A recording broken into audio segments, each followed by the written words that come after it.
Now, as we mentioned yesterday, the Electoral Commission has revealed the 6 so-called Teal independents received almost $10 million in donations during the federal election campaign. Allegra Spender, who defeated Liberal MP Dave Sharma in the seat of Wentworth in Sydney's East, received almost $2 million for one seat.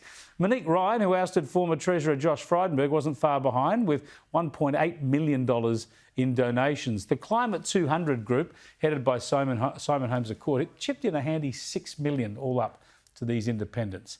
Let me bring in Dave Sharma, the former Liberal MP for Wentworth. Good to talk to you again, Dave. How much did you spend on your election campaign earlier this year? Look, the Liberal Party as an entity looks after all our spending, but I can tell you it was nowhere even within the ballpark of what the independent candidate spent, not even close. I've run 3 campaigns here now, and I don't think I would have got into 7 figures at any point. Yeah, it is extraordinary. Let's put this into perspective. If you do it per voter, per vote, this is something of the order more than $20 per voter in the electorate. That's quite right. I actually did those calculations myself. Yeah, it is. There's 100,000 voters. I think the independent candidate got about 36% of the primary vote, so that's 36,000 votes.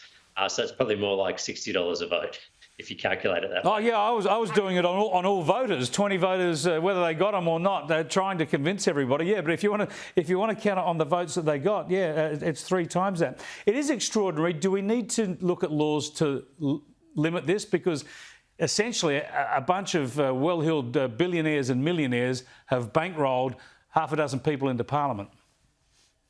Look, that's right. This isn't, this is billionaires, this is multi-millionaires, this is people who've got homes that are worth tens of millions of dollars. And the way they've gone about it, I find quite deceptive and quite intriguing. I mean, a lot of them have set up these private vehicles with, details of which are not publicly available. You need to search the ASIC register to find out who they are. There's a group called Keep Them Honest, for instance, that's been founded and run and used to channel donations to a large number of these candidates.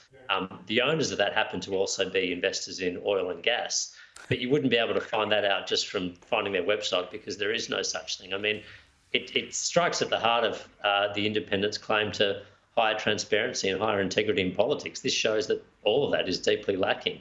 See, that is spot on. They talk a lot, the independents, about integrity in politics. Now, if we wanted integrity on political donations, and I'm not anti-donation, I think people should be allowed to donate, but their name and their donation should be made public online in real time. Look, I'd agree with you, and I don't think you should be able to go through these special purpose vehicles effectively that have been set up expressly for the purpose of channeling money to candidates and hiding your own identity.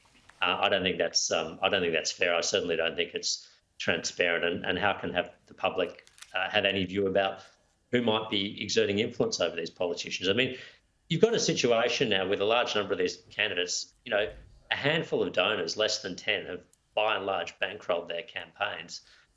That is a huge amount of potential influence that they've bought, and you'd have to expect that the positions that these elected representatives take are going to, in some sense, echo the priorities of those people. And if they do, I mean, how do we know if that's the case? How do we know if there's a conflict of interest? I'll wait for them to all take on Atlassian and Climate 200. Thanks for joining us, Dave. I appreciate it. Thanks, Chris.